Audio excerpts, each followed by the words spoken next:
Dampak dari cuaca ekstrem juga dirasakan di daerah lainnya, termasuk di Kudus, Jawa Tengah. Di sana ada hujan es bahkan, disertai angin kencang yang menerjang wilayah itu.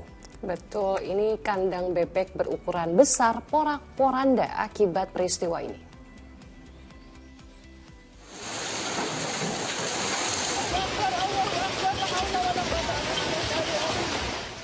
Rekaman video milik warga ini memperlihatkan terjangan hujan es disertai angin kencang di desa Tanjung Karang, Kecamatan Jati, Kabupaten Kudus, Jawa Tengah. Butiran es sebesar batu kerikil tampak berserakan.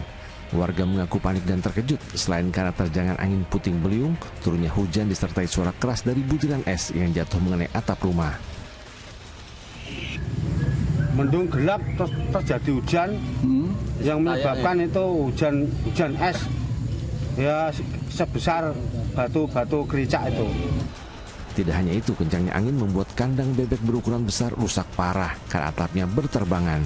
Belasan bebek yang baru berusia 16 hari juga mati kedinginan. Dan campur es. Nggak tahu kalau langsung ini gelibat semua, itu yang kandang sana itu sampai kurang lebih melewati gudang 100 meter. Alamat kerugiannya bagaimana Pak? Berapa? Kurang lebih hampir 300 juta.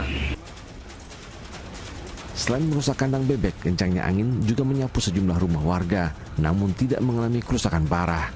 Arif Nur melaporkan dari Kudus, Jawa Tengah.